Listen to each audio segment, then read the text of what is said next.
नमस्ते बच्चे, नमस्ते। कैसे हैं आप सभी? स्वागत है एक बार और सूर्या IQ चैनल में। दोस्तों, आज का सेशन लाजवाब सेशन, मस्त एकदम कड़ाप सेशन होने वाला है। कक्षा 10 के लिए पढ़ने वाले हैं हम बायोलॉजी का पहला चैप्टर लाइफ प्रोसेस न्यूट्रिशन जानेंगे। तो 25-26 के लिए आर पार की लड़ाई भाई, इसको पढ़ लीजिए, इससे बाहर नहीं आएगा। तो उम्मीद करता हूं सारे बच्चे जुड़ जाएंगे, वीडियो को शेयर करेंगे, क्योंकि आज हम लोग पढ़ने वाला है जय प्रक्रम, जैसे इंग्लिश में हम कहते हैं लाइफ प्रोसेस। आज हम समझेंगे पत्ते हरे क्यों होते हैं, हम समझेंगे कि पत्तों में क्या क्लोरोप्लास्ट किसे कहते हैं, क्लोरोफिल किसे कहते हैं, और पेड़ पौधे अपने पत्ते अपने भोजन कहाँ से लेते हैं, और मानव अपने पेड़ पौधे कहाँ लेते हैं। मानव स्वपोषी होता है या विषमपोषी होता है, या पौधे समपोषी होते हैं या विषमपोषी होते हैं। तो आपके सामने समय नहीं लेंगे, एक दिशा अपने लक्ष्य की ओर वीडियो को शेयर करेंगे, लाइक करेंगे, सब्सक्राइब करेंगे। पहला क्वेश्चन हमारे सामने वर्ड है लाइफ प्रोसेस। क्या भाई? हम कहेंगे कि लाइफ प्रोसेस, लाइफ प्रोसेस किसे कहते हैं? तो डियर, वह सभी प्रकार जो संयुक्त रूप से जीव के अनुरक्षण का कार्य करते हैं, उसे हम जय प्रक्रम या लाइफ प्रोसेस कहते हैं। डियर, क्या कहते हैं? लाइफ प्रोसेस कहते हैं। इतनी बातें समझ में आई? Are you understanding? इतनी बातें समझ में आई? ठीक है, आगे बढ़ेंगे। समझो, जौ प्रक्रम की प्रमुख घटनाएं, बिना जय प्रक्रम ये अधूरे हैं। जौ प्रक्रम के कितने भाग होते हैं? कोई भी जौ प्रक्रम हो रहे हैं तो निश्चित रूप से उसके कितने भाग हैं, हमको उसको जानना पड़ेगा। तो भाई मुख्यतः देयर आर 4 पार्ट्स। कितने भाई? 1 2 3 4। पहले को कहते हैं हम पोषण, दूसरे को कहते हैं हम श्वसन, तीसरे को कहते हैं हम वहन, चौथे को कहते हैं हम उत्सर्जन। सबको एक एक बारी से समझेंगे। वीडियो पार्ट 1 है, पार्ट 2 में और वीडियो कवर करवा देंगे हम। तो हमने बोला भाई कि जौ प्रक्रम के प्रमुख भाग कौन कौन होते हैं, तो इस 4 भाग को नाम याद रखिएगा, वीडियो देख लीजिए। पहला पोषण, दूसरा श्वसन, तीसरा वहन और चौथा उत्सर्जन। आगे बढ़ेंगे। अब हम समझेंगे कुछ डिफिनेशन ऑफ न्यूट्रिशन। पहला टॉपिक उसमें से हम पढ़ने जा रहे हैं पोषण का। किसको हम पढ़ने जा रहे हैं बाबू? पोषण। तो बताइएगा पोषण की परिभाषा क्या होती है? Definition of the nutrition. पहला, पोषण किसे कहते हैं जान लेते हैं। भाई, किसी काम को करने के लिए हमें जो ऊर्जा यानी ताकत, ऊर्जा और ताकत की आवश्यकता होती है। भाई, कोई भी काम करेंगे तो हमको ऊर्जा चाहिए। मान लीजिए आप लोग 10 घंटा बैठ के पढ़ रहे हैं, तो आपके अंदर ताकत ऊर्जा ना हो तो आप लोग पढ़ पाएंगे? नहीं हो पाएगा ना। तो किसी काम को करने के लिए हमें ऊर्जा और ताकत की जरूरत होती है, आवश्यक होती है।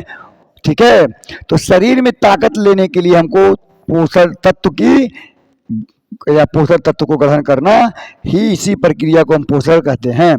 इतनी बात समझ में आई? सीधा सीधे फंडा समझिए बच्चे कि जब हमारे शरीर को ताकतवर बनाना हो या शरीर को हमको मजबूत बनाना, ऊर्जा प्राप्त करना हो, तो हमको क्या करना पड़ेगा? हमको न्यूट्रिशन लेना पड़ेगा। क्या करना पड़ेगा बाबू? हमको न्यूट्रिशन कहाँ से आएंगे? अच्छे आहार लीजिए, दूध पीजिए, गाजर खाइए, बहुत सारी चीज़ें। ठीक है, तो ये रही कुछ डिफिनेशन हम किसे कहते हैं। अगर आगे बढ़ेंगे तो हम देखेंगे। अब यहाँ पे कुछ पिक्चर्स देखेंगे। अब कहानी स्टार्ट होती है आपकी कि भैया पोषण के आधार पर, किसके आधार पे बाबू? पोषण के आधार पे जीवों को 2 प्रकार में विभाजित किया जाता है या बांटा जा सकता है। जो पोषण के आधार पे, जैसे 2 प्रकार के लोग होते हैं। एगो दही खाते हैं, दूध खाते हैं, एगो खाली गोश्त मछली खाते हैं। एक होते हैं कि दही, दूध और गोश्त मछली दोनों खाते हैं। एक होते हैं दही मछली को खाएंगे, जो दूधवा खाता है, दहिया खाता है, उसी को खा लेते हैं। ठीक है, तो सबसे पहले ये कितने भागों में डिवाइड किया जाता है? 2 भाग में। पहला को कहते हैं हम स्वपोषी। क्या कहते हैं? स्वपोषी। स्वपोषी को हिंदी में, इंग्लिश में कहते हैं एट्रोट्रोफ। ठीक है, और एक होता है विषमपोषी, इसको कहते हैं हेट्रोट्रोफ। आप समझेंगे बच्चे कि एट्रोट्रोफ यानी स्वपोषी और विषमपोषी किसे कहते हैं। देखिए, स्वपोषी उसे कहते हैं जो किसी और के ऊपर निर्भर ना हो, अपना खाना खुद बनाता हो। फिर समझिएगा, स्वपोषी हम उसे कहते हैं जो अपना खाना खुद बनाता हो, जो किसी और के ऊपर निर्भर नहीं रहता है, उसको हम स्वपोषी कहते हैं। विषमपोषी हम उसे कहते हैं बच्चे जो ये अपने खाने के लिए किसी और के ऊपर डिपेंड रहते हैं। जैसे मान लीजिए पेड़ पौधे हैं, ये जो देखिए यहाँ पे प्लांट, यहाँ पे क्या दिया है प्लांट। प्लांट जो है अपना खाना खुद बनाता है, ठीक है, ये किसी और के ऊपर निर्भर नहीं है। लेकिन जो एनिमल होते हैं, जानवर, एनिमल में हम भी लोग आते हैं, ये किसी और के ऊपर डिपेंड है। जब खाना नहीं बनेगा तो हम खा पाएंगे, सब्जी नहीं बनेगा, आलू पारवर भंटा गोभी, तो ठीक है। और फिर एलगी, जो एलगीज होते हैं, एलगीज, एलगीज भी क्या होते हैं भाई, वो अपना खाना खुद बना लेते हैं। लेकिन फंगाइज अपना खाना खुद नहीं बना पाती है, फंगाइज किसी और के ऊपर क्या होती है, डिपेंड्स होती है। अब सम बैक्टीरिया, कुछ बैक्टीरिया जो होती हैं, क्या होती है भाई, कुछ बैक्टीरिया होती हैं वो अपना खाना खुद बना लेती हैं, ठीक है। लेकिन मोस्ट प्रोटोजोआ जो होते हैं, मोस्ट प्रोटोजोआ अपना खाना खुद नहीं बना पाते हैं, वो किसी और के ऊपर क्या होता है, निर्भर होते हैं। अगर हम फिर बात करें कि प्रोटोप्लाज्मा जो होते हैं, ठीक है, वो क्या होते हैं, वो किसी और के ऊपर डिपेंड नहीं होते हैं, लेकिन मोस्ट बैक्टीरिया अपने आप में डिपेंड होती है।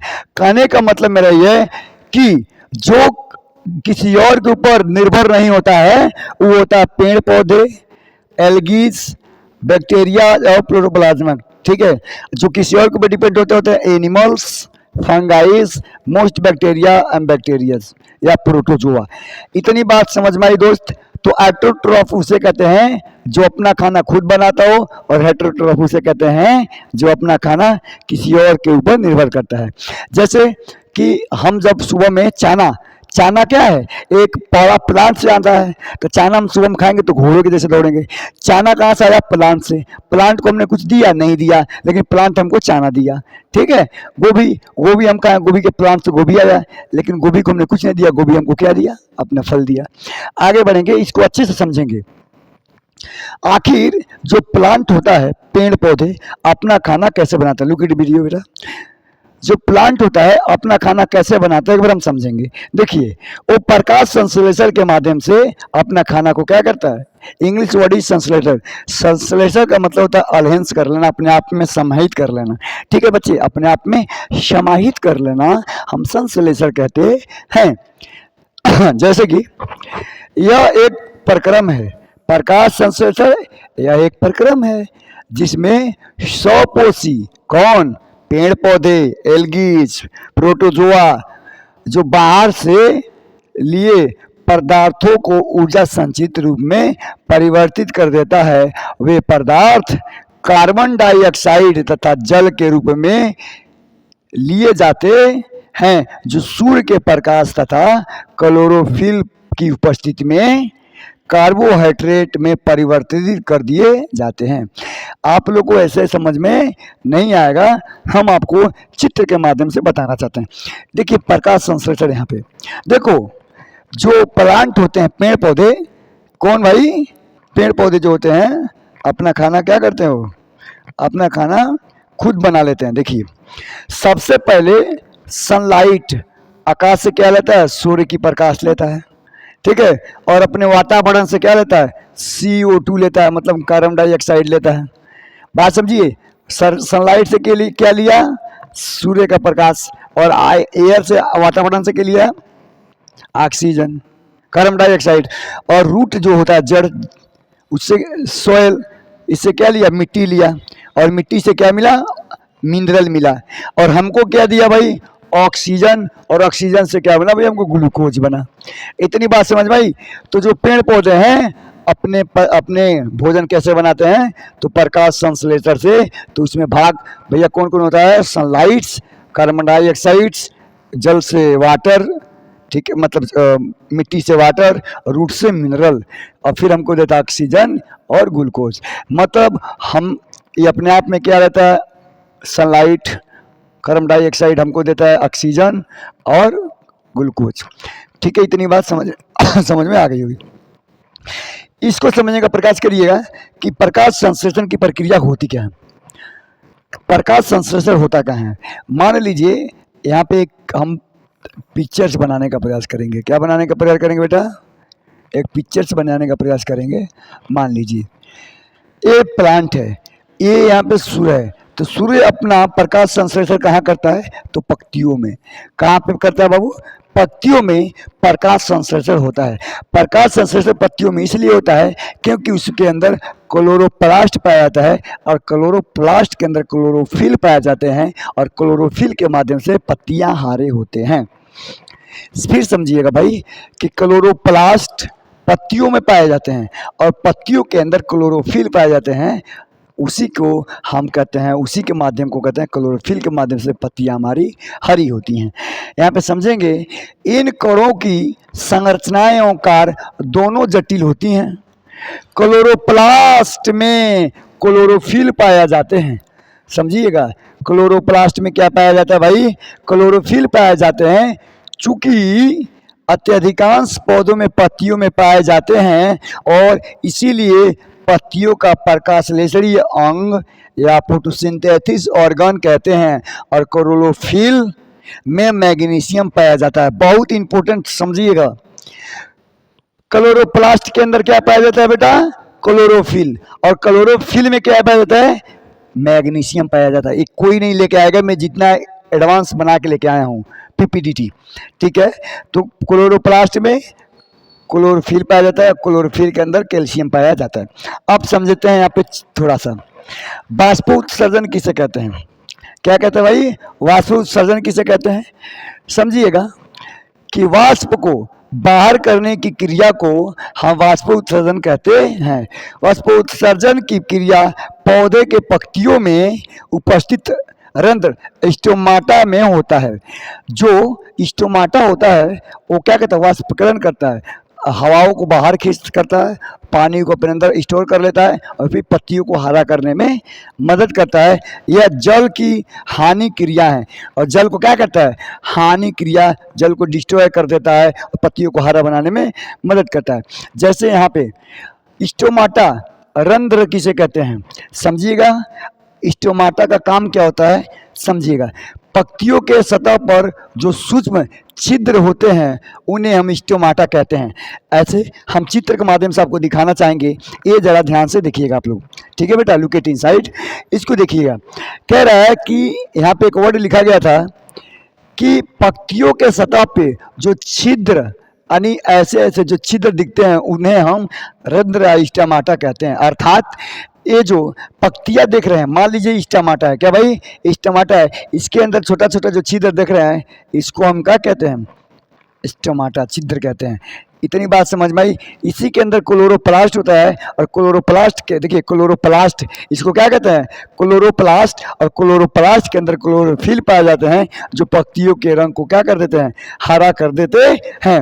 अब देखिए क्लोरोप्लास्ट, इसको पढ़ लेते हैं एक बार, इतना समझ में आ गया होगा। दूसरा, रंध्र स्टोमाटा के प्रमुख कार्य क्या क्या होते हैं भाई, तो रंगों का आदान प्रदान करना।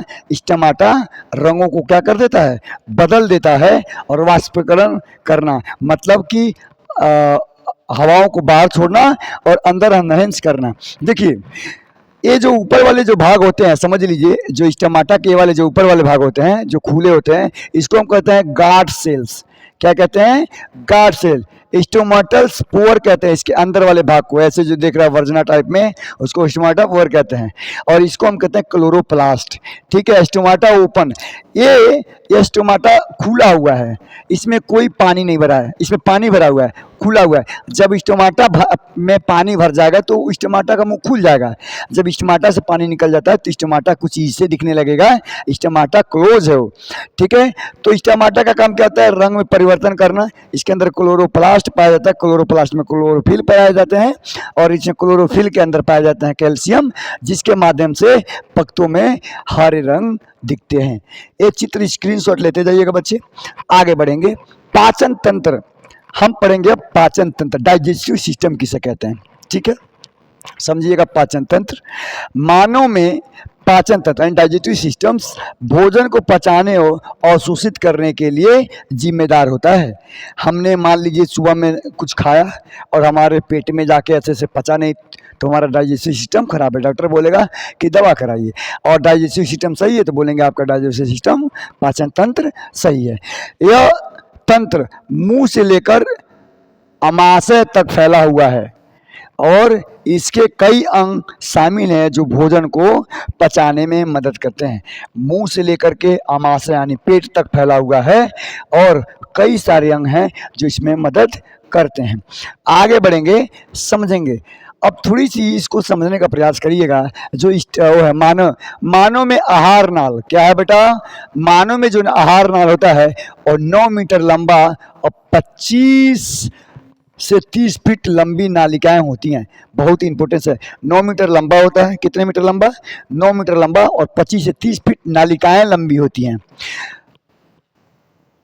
आहार नाल 9 मीटर लंबा होता है, लेकिन जो उनकी आहार नालिकाएं होती हैं 25 से 30 फीट होती हैं, जो मुख से शुरू होकर मालवा होती हुई गुद्दे मुंह द्वारा बाहर निकल जाती है। ठीक है, आगे इसको समझिएगा। मनुष्य में पोषण किस माध्यम से होता है? पहले अंतर्ग्रहण, किसी सामान को पहले मुंह में डालते हैं, अंतर्ग्रहण करते हैं, फिर हमारे पेट में जाता है, पाचन होता है, पाचन, फिर अवशोषण होता है, फिर पाचन के अंदर से प्रोटीन को बाहर निकाल लेना है, फिर अस्वागीकरण होता है, फिर जाके वृद्धि क्षेपण, उसमें से प्रोटीन निकाल उसको बाहर कर दिया जाता है। ठीक है, आगे देखेंगे इसमें कि मुख तथा मुंह गुहा क्या होता है। मुख्य तथा मुख गुहा क्या होता है, सुनिएगा। इसी के द्वारा भोजन का अंतर्ग्रहण किया जाता है। दांत भोजन को पीसते हैं।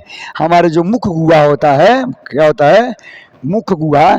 आप लोग यहाँ पे देख लीजिए, ये हमारा होता है मुख गुहा, जो हमारा क्या करता है? दांत के माध्यम से भोजन को पीस देता है। दूसरा, मुख गुहा में लार ग्रंथियां पाई जाती हैं। मुख गुहा में क्या पाई जाती हैं? लार ग्रंथियां पाई जाती हैं, जिसमें 3 प्रकार की ग्रंथियां पाई जाती हैं। कितने प्रकार की ग्रंथियां? 3 प्रकार की ग्रंथियां, जिनका आकार अलग अलग होता है। ग्रंथियां पाई जाती हैं जिससे निकलने वाली लार भोजन को मिलाने में सहायक होता है तथा कार्बोहाइड्रेट को पचाने में भाग लेते हैं। जो कार्बोहाइड्रेट हम लोग लेते हैं, लार ग्रंथियां के माध्यम से क्या होता है? वो पच जाता है। ये रही कुछ लार ग्रंथियां।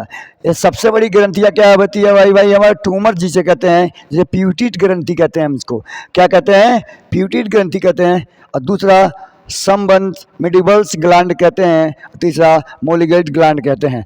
इसको समझिएगा, हिंदी मीडियम वाले हैं, आराम से इसको यहाँ समझिएगा। यहाँ पर देखिए, लार ग्रंथियाँ कितनी प्रकार की होती हैं? तो 3 प्रकार की होती हैं। पहला पेरोडिड ग्रंथि, कौन सी को? पेरोडिड ग्रंथि। और दूसरा सबमेडिबल ग्रंथि, और तीसरा शोविलिंग ग्रंथि। तो सबसे बड़ी ग्रंथि पूछते, सबसे बड़ी ग्रंथि कौन सी है? बड़ी तो भैया होती है पेरोडियल्स ग्रंथि। सबसे छोटी स्वेलिंग्स अम्ल ग्रंथि, और बीच वाली ग्रंथि सबमेडिबल ग्रंथि कही जाती हैं। यहाँ पे कुछ समझेंगे भाई, यहाँ पे कुछ समझेंगे। यहाँ पे कुछ इंपॉर्टेंट फैक्ट दिया था ये यहाँ पे, ठीक है। तो 3 प्रकार की ग्रंथियां होती हैं, पेरोडिक्स ग्रंथियां और सबमेडिबल्स ग्रंथियां और सरोलिंग ऑल ग्रंथियां। जो इसका काम क्या होता है वो हम समझेंगे। कह रहे हैं कि सबसे बड़ी ग्रंथियां जो होती हैं वो कौन सी ग्रंथियां होती है? पेरोडिक ग्रंथियां होती हैं। सबसे बड़ी लार ग्रंथियां पेरोडिक ग्रंथियां होती हैं, और सबसे छोटी जो ग्रंथियां होती हैं माय डियर होती हैं सबमेडिबल्स ग्रंथियां। ठीक है, इसको नोट डाउन करते रहिएगा, आगे बढ़ेंगे। अब यहाँ पे समझेंगे लार ग्रंथियां एंजाइम किसे कहते हैं। आखिर लार ग्रंथियां एंजाइम क्या होती हैं मेरे दोस्त? ग्रंथियां 2 प्रकार की होती हैं लार ग्रंथियां। जो पहला होती हैं लाइजोजाइम्स,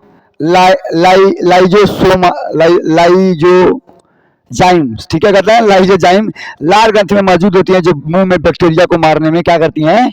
सहायता होती हैं। जो मुंह में बैक्टीरिया होती हैं, गंदे खाना खाते हैं हम, तो उसको मारने में मदद करती हैं। और दूसरा होता है टाइलिन, जो कार्बोहाइड्रेट स्टार्च को हमारे पेट में पचाने का काम करता है। जो कार्बोहाइड्रेट हमारे मुंह में जाता है, टाइलिन इसको क्या कहता है? पचाने का काम करता है। तो नेक्स्ट वीडियो में मिलेंगे इसके आगे से प्रोसेस, तो बने रहिए। बहुत अच्छा लाजवाब वीडियो बनेगा आप सभी के लिए। बहुत धन्यवाद।